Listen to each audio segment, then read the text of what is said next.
வணக்கம் கீக்ஸ். நான் உங்கள் பைனரி அவுல் சிறகன். இன்றைக்கி நம்மக்கிட்ட இருக்கக்கூடிய ப்ராடக்ட் ஓப்போவுடைய ரெனோ 14. இந்த மொபைல் திருவண்ணாமலை பஸ் ஸ்டாண்டுக்கு ஆப்போசிட்டில் இருக்கக்கூடிய சத்யா மொபைல்ஸ் வந்து நமக்கு கொடுத்துருக்குறாங்க ரிவ்யூ பண்ணுறதுக்காக. ஸோ இந்த மொபைல் வாங்கணும் அப்படின்னு நினைக்கிறீங்கன்னா நீங்கள் சத்யாவை காண்டாக்ட் பண்ணலாம். இந்த மொபைல் வாங்கும்போது உங்களுக்கு போட் ஹெட்ஃபோன் வந்து உங்களுக்கு ஃப்ரீயாக ப்ரொவைட் பண்ணுறாங்க. கூடவே கிரெடிட் கார்டு மாதிரி வச்சுருந்தீங்கன்னா கார்டு ஆஃபர்ஸ் கிடைக்கும் உங்களுக்கு. ஒரு நல்ல ஒரு டீலில் ஃபோன் உங்களால் வாங்க முடியும். இப்போது இந்த மொபைலை நம்ம அன்பாக்ஸ் பண்ணி இது ஒரு குயிக் ரிவ்யூ பண்ண போகிறோம். இதோட கேமரா சாம்பிள்ஸ் வந்து நம்ம பண்ண போகிறோம். இந்த ஃபோன் வந்து ஒரு 35,000 to 40,000 பட்ஜெட்டில் இந்த ஃபோன் ஒரு ஒர்த்தா, இது யாராருக்கெல்லாம் செட் ஆகும் அப்படிங்கிறத நம்ம ஒரு குயிக்காக ஒரு செஷனில் பார்க்கலாம். வாங்க வீடியோக்குள்ளே போகலாம். ஓகே, ஆஸ் யூஷுவல் ரெனோவுடைய ஒரு பாக்ஸு. இந்த பாக்ஸ் என்ன, இது ஒரு 12GB 256GB வேரியண்ட்டு. ஓகே, இது நம்ம பின்னாடி ஓரம் வச்சிடலாம். மொபைல் ஓரம் வச்சுருவோம். வேறு என்ன இருக்குது பாக்ஸ் கண்டென்ட்டில்? ஒரு 80 வாட் ஊக் சார்ஜர், கூட வந்து ஒரு type A to type C cable. இவ்வளோ தாங்க இந்த பாக்ஸில் இருக்கக்கூடிய கண்டென்ட்ஸு. அடுத்து வந்து இதில் வந்து ஒரு பேப்பர் ஒர்க்கு, ஒரு சிலிக்கான் கேஸு. நல்லா தான் இருக்குது, உள்ள டெக்ஸ்சர் நல்லா தான் இருக்குது. ரொம்ப சொல்லிக்கிற அளவுக்கு இல்லை, ஓகே நல்லா இருக்குது. கூட வந்து கொடுக்குறது இது ஒரு வேல்யூவான விஷயமா இருக்குது. அவ்வளோதாங்க இந்த பாக்ஸில் இருக்கிற கண்டென்ட்ஸ், அவ்வளோதாங்க. ஸோ ஃபோனை அன்பாக்ஸ் பண்ணிட்டோம். இந்த ஃபோனுடைய ஓவர்வியூ எப்படி இருக்குன்னு நம்ம பார்க்கலாம். இந்த ஃபோன் பெரிய ஃபோன்லாம் இல்லைங்க. இது ஒரு ஃபோன் வந்து காம்பேக்டாக இருக்கக்கூடிய ஒரு ஃபோனு. 6.59 inches வந்து பேனலு. ரொம்ப பெசல்லெஸ்ஸாக இருக்குது. 4 பக்கமும் சிமெட்ரிக்கலாக ஒரே போல் இருக்குது. கூடவே வந்து 120 Hz வந்து ரெஃப்ரெஷ் ரேட் இருக்குது. பீக் பிரைட்னஸ் 1200 nits போகுது. நல்ல பேனல். வீட்டு இன்டோர்லேயும் சரி அவுட்டோர்லேயும் சரி ஒன்றும் பிரச்சனை இருக்கக்கூடாது. நல்லா இருக்கும் பேனல், ஒன்றும் இஷ்யூஸ் இல்லை. ஸோ அடுத்து வந்து இந்த ஃப்ரேம் பில்டுன்னு பார்த்தோம்னா போன டைம் ரெனோ 13 வந்த மாதிரியே இதுவும் வந்து ஒரு அலுமினியம் ஃப்ரேம் தான். நல்ல வந்து குவாலிட்டி வந்து தெரியுது, ஒரு ப்ரீமியம்னஸ் தெரியுது. ஒரு கையில் இன்ஹேண்ட் ஃபீல்டு சூப்பராக இருக்குது. பின்னாடி வந்து கிளாஸ் சாண்ட்விச்டு கிளாஸ் வந்து இருக்குது. ஸோ அங்கேயும் நல்லா இருக்குது, ஸ்கோர் பண்ணிட்டாங்க. சரி, இது ஒரு நல்ல பேனல் வந்து நம்ம பார்த்துட்டோம். சரி, இந்த ஃபோனுடைய பர்ஃபார்மன்ஸ் என்ன, உள்ளே இருக்கக்கூடிய சிப் என்ன, ப்ராசஸர் என்ன, எவ்வளோ ஒரு GB ரேம் கொடுத்துருக்காங்க, ஸ்டோரேஜ் என்ன அப்படின்னு பார்த்தோம்னா போன ஜென்ரேஷன் ரெனோ 13 கொடுத்த அதே டிமென்சிட்டி 8350 சிப் தான் கொடுத்துருக்குறாங்க. அதில் எந்த சேஞ்சும் இல்லை. அது ஒரு நல்ல சிப் தான். எதுவும் வந்து பெரிய த்ராட்லிங் இஷ்யூஸோ பெரிய வந்து தெர்மல் இஷ்யூஸோ இல்லை, நல்லா தான் இருக்குது. கூட வந்து 12GB ரேம் வந்து பேஸ் வேரியன்ட் கொடுத்துருக்கிறதுனால அதுவும் நல்லா தான் இருக்குது. இது நம்மகிட்ட இருக்கிற வேரியன்ட் 256GB வந்து ஸ்டோரேஜ்ன்றது UFS 3.1 ரன் ஆகுது. ஸோ ஸ்டோரேஜ் விஷயத்துலேயும் எந்த பிரச்சனையும் இல்லை, நல்லா தான் இருக்குது.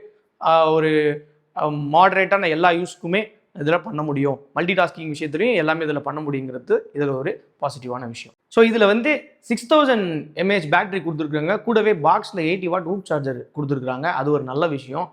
எப்படியும் வந்து 6000 mAh பேட்டரிங்கிறதுனால கண்டிப்பாக 7 hours SOT வந்து கிடைக்கும். ஒரு நாள் முடிகிறப்போ 30 வாட் சார்ஜ், 30% வந்து சார்ஜ் வந்து மீதி இருக்கும், கண்டிப்பாக இருக்கணும். என்ன ஆச்சரியம்னா ஒரு 6000 mAh பேட்டரி கொடுத்தும் இந்த ஃபோன் ஸ்லிம்மாக இருக்குது, வெயிட்லெஸ்ஸாக இருக்குது. அதாவது பேலன்ஸ்டாக இருக்குது, மொபைல் வந்து பேலன்ஸ்டாக இருக்குது. அது வந்து ரொம்ப ஒரு பாசிட்டிவாக நினைக்கிறேன் இந்த ஃபோனுக்கு.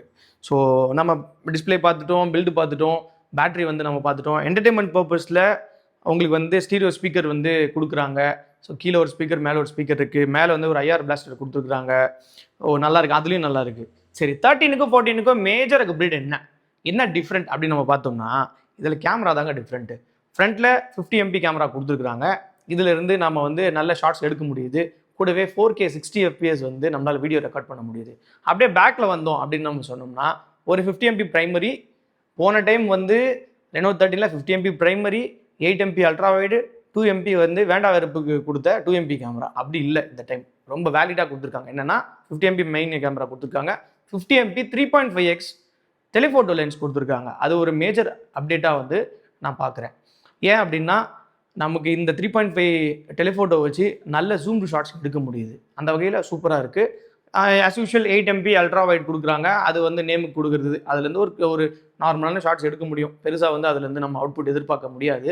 இந்த மொபைல் இப்போதைக்கு இந்த அன்பாக்சிங் பண்ண இந்த ரிவ்யூவில் ஒரு வேல்யூ ஃபார் மணி ஃபோனாக தான் தெரியுது.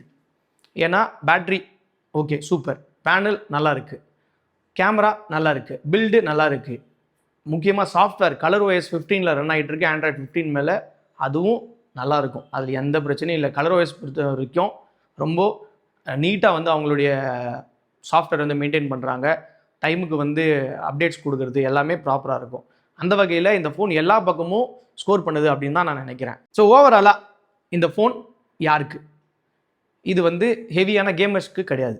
ஏன்னா இந்த சிப் நல்ல சிப் தான், தெர்மல் இஷ்யூஸ் இல்லை தான். பட் ஆனால் கேமிங் வந்து கண்டினியூஸாக கேம் ஆடுறதுக்கான மொபைல் இது கிடையாது. ப்ரொடக்டிவிட்டியாக யூஸ் பண்ணலாம், day to day multi tasking பண்ணுறதுக்கு நல்ல ஃபோன். ஏன்னா 12 GB இருக்குது, UFS 3.1 இருக்குது, நல்ல ஸ்டோரேஜ் தான், நல்ல சிப் தான். கேமரா பர்பஸ் நல்லா இருக்குது, நல்ல ஷார்ட்ஸ் வந்து எடுக்க முடியும். நான் சாம்பிள்ஸ் உங்களுக்கு அட்டாச் பண்ணுறேன், ஃப்ரண்ட்டு பேக் எல்லாமே, டெலிஃபோட்டோ எல்லாமே நல்லா இருக்குது. அப்போ ஓவராலாக இது ஒரு வேல்யூ ஃபார் மணி ஃபோனாக தான் தெரியுது. ஒரு 35 to 40K பட்ஜெட்டில் நீங்கள் கார்டு ஆஃபர்ஸ்லாம் போகும்பொழுது உங்களுக்கு இன்னும் கூட கம்மியாக கூட கிடைக்க வாய்ப்பு இருக்குது. ஸோ இது ஒரு நல்ல மொபைலாக தெரியுது இப்போதைக்கு. அடுத்து நம்ம ரெனோ 14 ப்ரோவோட கம்பேர் பண்ணி இதை நம்ம ஒரு வீடியோ பண்ணலாம், இன்டென்ஸாக ஒரு ரிவ்யூ நம்ம பண்ணலாம். அப்போ இந்த ஃபோனுடைய கான்ஸ் என்ன, ப்ரோஸ் என்ன அப்படின்றது நமக்கு தெரிஞ்சிடும். அதை அடுத்த வீடியோவில் பார்க்கலாம். அடுத்த வீடியோவை பார்க்குற வரைக்கும் காத்திருங்க. நன்றி.